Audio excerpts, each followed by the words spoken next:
Isang magandang araw po sa inyong lahat at ito na po ang ating pinakahihintay. Sobrang legit po, tuloy na po ang pagbalik po ng Amerika dito po sa atin, no, sa Pilipinas. Sa Subic po, no, ang title po nito, Philippine Navy naghahanda na sa pag-okupa sa Grande at Chiquita Islands sa Subic. Grabe po, no, palakpakan po natin.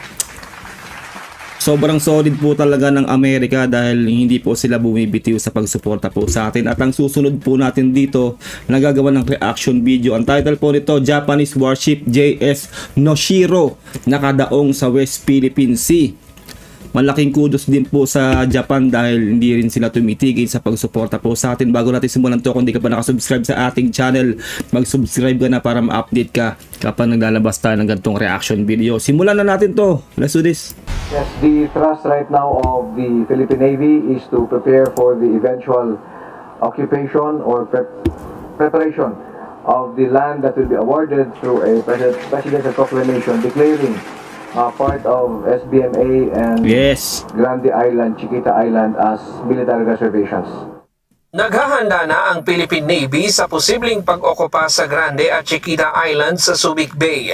Oras na ideklara ito ng pamahalaan na military reservation areas. Sabi ng Department of National Defense, isang strategic location at vantage point ang lugar na malinaw na makikita ang mga pangunahing ruta ng dagat sa West Philippine Sea. Sobrang lapit po kasi niyan, no, yung Chiquita Island sa Grande Island. Sa mga hindi po taga-Olonga po, no, napakaganda po ng Grande Island. Yan po kay pasyalan po talaga, lalo po pag summer. Ngayon summer po, no, talagang pasyalan po yung Grande Island. At yun nga po, no, sobrang strategic ang location po ng Grande Island at Chiquita Islands. Malaking advantage po natin yan kapag po talaga mapupostehan po yan ng ating mga Philippine Navy at syempre po ng mga US Navy. Kabilang ang Bajo de Masinloc o Scarborough Shoal. Makakatulong din kung magkakaroon ng military reservation upang maprotektahan ang mga operasyon sa Subic Special Economic and Freeport Zone. Yes. The natural layout of Subic Bay provides safe harbors for our ships.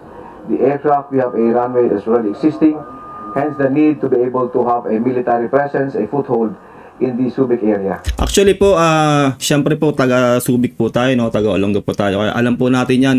Sayang rin po kasi yung runway, actually, no, yung runway po ng dyan sa Subic. Para yun nga, para magamit nga naman dahil natenga po yan ng matagal kasi po noon pong huling gumamit po niyan, correct me if I'm wrong, no, yung PEDX pa po, nung may PEDX pa po sa Olonga po. Yun ang halos huling gumamit po ng runway. Para po mapakinabangan po yan, hindi po matenga yan talaga. Maganda na talagang okupahan yan ng Philippine Navy at syempre po ng US Navy. Kaya malaking bagay po yan para po kung magde-deploy po tayo o gagawa tayo ng sarili nating mga sandata o ating mga barko, ay dyan na lang po sa Subic, napakalapit. Hindi po tayo mahihirapan na gumawa o kumbaga mag-angkat. Dahil po kung dyan po gagawin yan, napakalapit na po at magkakaroon pa po ng mas marami pa pong trabaho, no, sa atin dito po sa Pilipinas, particularly sa mga taga-Olonga po at Subic. Kaya palakpakan po natin yan, napakaganda pong plano po yan ng ating gobyerno at syempre po ng Amerika. Kasi po yung Amerika po talaga ang sa tingin ko po ang gustong bumalik talaga dyan sa Subic. Kaya sobrang kudos po talaga sa ating gobyerno ngayon. Matatandaan noong March 19, nahuli ang 6 na dayuhan at 2 Pilipino sa Grande Island na sinasabing sangkot umano sa pang-espiya at kidnapping na may kinalaman sa Philippine Offshore Gaming Operators o POGO. Nilinaw ng Philippine Navy na walang kinalaman ang pag-aresto sa mga dayuhan noong 1 linggo sa Grande Island sa plano ng pamahalaan. Well, para sa akin, kailangan nang talagang bantayan ng Grande Island kasi may ganyan ng activity. Ang nahuli nila dyan na nag-i-espiya yung mga Chinese dyan. Ibig sabihin lang po, nakakita po ng matinding location yung mga Chinese dyan para makapasok sila sa atin dyan sa Grande Island para po makapag-espiya sila. Sana mabantayan po lahat po, lagi po sinasabi, no, lahat po ng location po ng ating EEZ from A to Z. Lahat po ng point ay mabantayan po natin para po hindi po tayo mapasok basta-basta ng Chinese. Nagawing military reservation ang lugar. The foreign nationals that were arrested on Grande Island were there before, even before the talks of having that as a naval reservation. Nauna sila doon. Bago lumabas yung news na gagawing naval reservation ang part of Subic Bay. Samantala, sa kauna-unahang pagkakataon, lumahok ang sandataang lakas ng Pilipinas sa prestihiyosong Raisina Dialogue sa India nitong nakaraang linggo.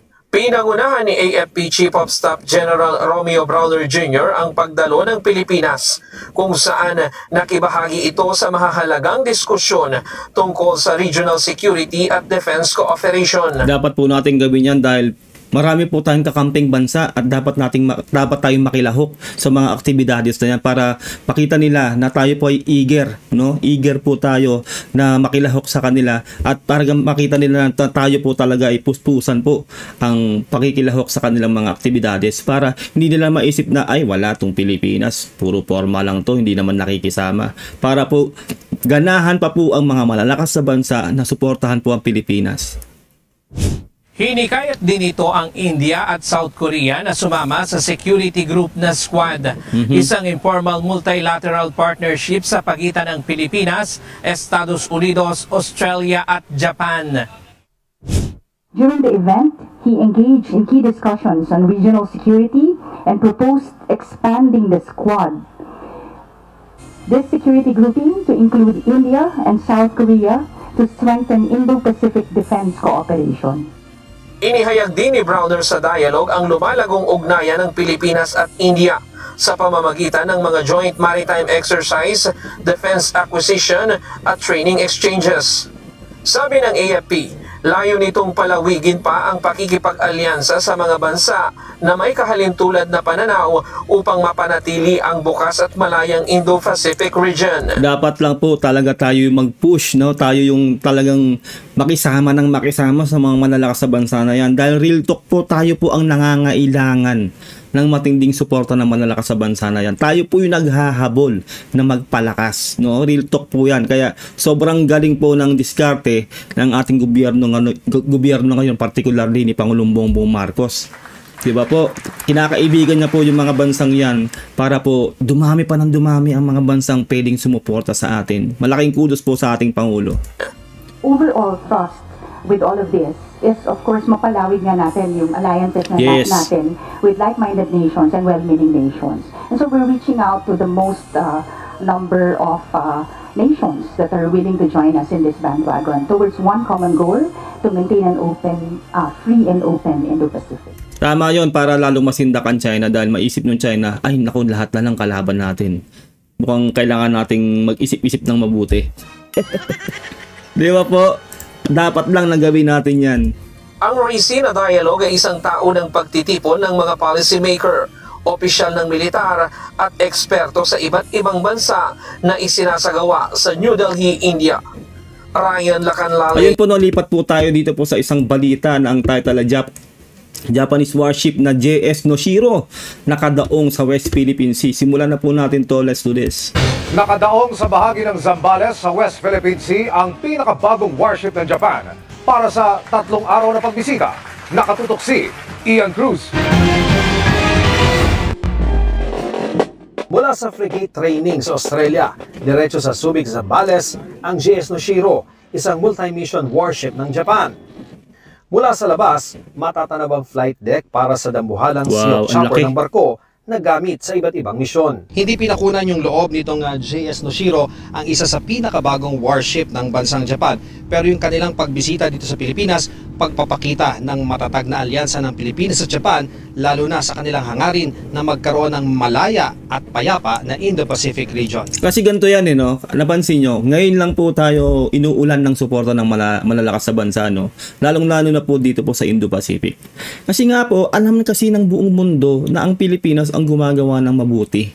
At hindi po tayo nagsisimula ng gulo dyan sa West Philippine Sea na binibintang sa atin ng China, no? Kumbaga binibigyan tayo ng mga black propaganda ng China na walang katotohanan. Unang-una, hindi po tayo pakikisamahan ng malalakas sa bansa nila kung tayo po ay mali. Kung tayo ang lumalabag sa UNCLOS, di ba po? Ganun yun eh. Kaya itong Japan at yung iba't ibang bansa pa po na yan ay nakikisama sa atin. Kasi po tayo po ay nasa sentro po talaga yung location natin eh. Napaka-importante rin ng location ng Pilipinas. At tayo po ang nasa tama, kaya inuulan tayo ng suporta nitong mga malalakas sa bansa. Sa labas, tanging ang baril na ito lamang sa unahan ng barko ang makikita. Pero sa loob, may modernong remote weapon system ang JS Noshiro. May torpedo o underwater missile laban sa barko, submarino at iba pang target. May karga rin itong anti-ship missiles at surface-to-air missiles. Grabe, Kaya high-tech. rin itong mag-deploy o mag-recover ng unmanned underwater vehicles at maghanap ng sea mines. Someday po, no, someday ipanalangin natin yan na matupad na magkaroon tayo ng lahat ng mga ganyang technology para po makasabay na po tayo sa malalakas sa bansa na yan, no. Dahil sa tingin ko po, yun nga po, no, pinangako na rin ni Pangulong Bongbong Marcos na magkakaroon na rin po tayo ng submarine. Malapit na po tayo magkaroon ng submarine. At hindi lang daw po isa yon, kundi maaaring 2 submarine po ang ma-acquire po ng Pilipinas. Kaya sana po ay panalangin natin na matupad po yan para po mahihistory po tayo, no, history sa buong history ng Pilipinas na magkaroon tayo ng mga ganung mga submarine, dahil first time po sa history yan kung magkakaroon tayo. At hindi po malayong mangyari dahil nakita nyo naman po, no, inuulan tayo ng suporta ng malalakas sa bansang yan. This visit is an important step in the strengthening defense cooperations and deepening maritime ties between the Philippine Navy and the Japan Maritime Defense Force. Ang dinaungan ng JS Noshiro na Subic Bay, nasa bunganga lamang ang West Philippine Sea at mahigit 120 nautical miles lamang ang layo sa tensyonadong Baho de Masinloc o Panatag Shoal kung saan may presensya ng mga barko ng China. Kaya nga, dapat lang ng bantayan yan dyan sa Subic, no? Kailangan postehan yan ng Philippine Navy at ng US Navy. Yung Subic, dahil ang lapit po sobra talaga dyan sa West Philippine Sea ng location sa Subic. At sana nga po, no, magkaroon po ng shipyard dyan na dyan na po gagawin yung mga barko natin na pandigma. At lahat po, no, pati po yung mga ating mga armas, dyan na rin po gawin. Dahil sayang po talaga, no, kung hindi po kayo taga Olongapo, hindi kayo taga Subic, sayang po talaga yung space, no, yung lugar. Sobrang laki po ng lugar na hindi po nauukupahan. Sayang po talaga, kaya mas magandang magkaroon po ng mga factory dyan o shipyard, pagawaan talaga ng mga barko natin para po talaga malapit na po sa atin, no? Hindi na po tayo mag-aangkat mula sa ibang bansa at magkakaroon pa po ng maraming trabaho sa mga taga-Olongapo at syempre sa Pilipinas regardingly.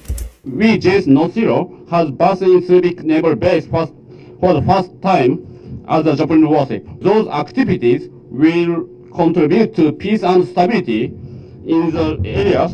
Nitong Disyembre, niratipikahan ng Senado ang Reciprocal Access Agreement o RAA sa pagitan ng Pilipinas at Japan na tila kahalintulad din ng Visiting Force Agreement o VFA sa pagitan ng Pilipinas, Amerika at Australia. Alam po natin na hindi po lahat sa ating gobyerno ay sasang-ayon na bumalik ang Amerika diyan sa sa Subic.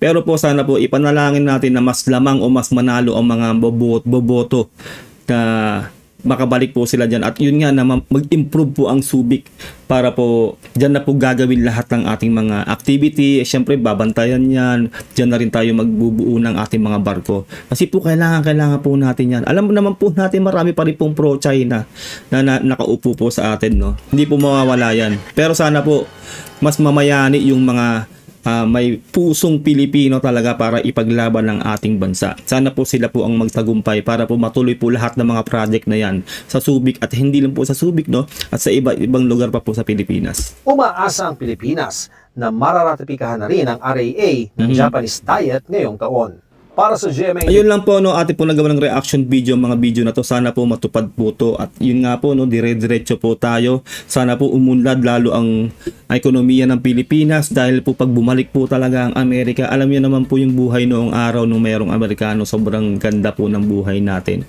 Lalo na po yung mga buhay ng mga taga-Olongapo noon. Hindi po ganun kahirap. Real talk po yan, no, sa mga hindi po taga-Olongapo. Siyempre po hindi nyo po alam yon. Pero po, para sa akin po bilang isang tubong Olongapo, gustong-gusto ko po na mangyari po to na magkaroon po ng ganito ulit sa Subic para po mabuhay po lahat dyan sa Subic at syempre sa buong Pilipinas. Yun lang po, no. Sana nagustuhan natin ating reaction video. Mag-iingat po kayo lahat. God bless and peace out. Bye.